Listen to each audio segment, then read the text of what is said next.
গোপালগঞ্জে সাধারণ মানুষের চলাফেরা বেড়েছে, স্বস্তি ফিরছে জনমনে। এদিকে নিহতদের ময়নাতদন্ত করার জন্য কবর থেকে মরদেহ উত্তোলন করার কথা রয়েছে। এসব বিষয়ে বিস্তারিত জানাতে গোপালগঞ্জ থেকে যুক্ত হচ্ছেন প্রতিনিধি সজীব বিশ্বাস।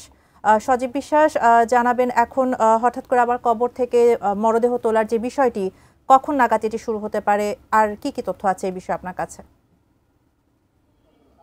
শাহানা, গত ১৬ জুলাই এনসিপির যে পদযাত্রা, সেই পদযাত্রাকে ঘিরে কিন্তু একটি সংঘর্ষ হয়। সেই সংঘর্ষে নিহত যে পাঁচজনের মধ্যে ৩ জনের যে মরদেহ, সেই ৩ জনের মরদেহ কিন্তু আজকে ওঠানো হবে এবং এর মধ্যে রয়েছে রমজান কাজী, ইমন তালুকদার এবং সোহেল মোল্লা।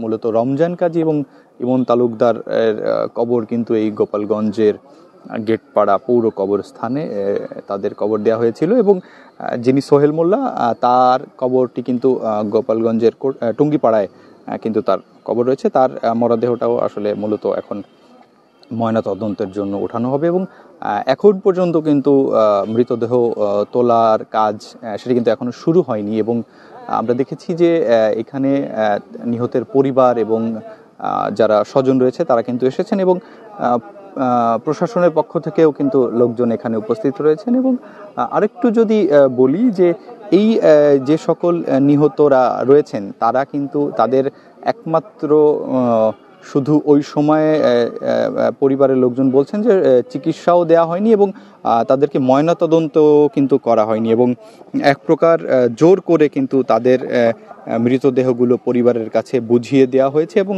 তাদেরকে বলা হয়েছে যে কোনো রকম ময়নাতদন্ত হবে না এখানে এবং আপনারা লাশ নিয়ে যান, এমনটি কিন্তু পরিবারের লোকজন অভিযোগ করছে। এবং আজকে এই যে মরদেহগুলো, এই মরদেহগুলো তোলার যে কার্যক্রম সেটি এখনো পর্যন্ত কিন্তু শুরু হয়নি এবং বাকি দুইজন রয়েছে, একজন দীপ্ত সাহা, সে কিন্তু তাকে হিন্দু রীতি অনুযায়ী তাকে সৎকার করা হয়েছে এবং আরেকজন যিনি রয়েছে তাকেও কিন্তু যিনি ঢাকা মেডিকেল কলেজে মারা গিয়েছিলেন, তার লাশ কিন্তু ময়না তদন্ত হয়েই এখানে এসেছেন। রমজান মুন্সি, তার মৃতদেহ কিন্তু এই গেটপাড়া পৌর কবরস্থানে তাকে দাফন করা হয়েছে। তো সবকিছু মিলিয়ে এখন পর্যন্ত লাশ উত্তোলন করা হয়নি এবং যদি একটু গোপালগঞ্জের পরিস্থিতির কথা বলি, যে এখন পর্যন্ত জনজীবনে স্বাভাবিকতা ফিরে এসেছে এবং মানুষের আনাগোনা কিন্তু শহরে বেড়েই চলেছে এবং মানুষ ঘর থেকে বের হচ্ছেন। তবে একটা জিনিস রয়ে গেছে মানুষের মধ্যে, যেটি হচ্ছে গণগ্রেফতার বা গ্রেফতার আতঙ্ক, এটি কিন্তু মানুষের মধ্যে রয়েই গেছে। তো সবকিছু মিলিয়ে এই ছিল আমার কাছে গোপালগঞ্জের সর্বশেষ পরিস্থিতি।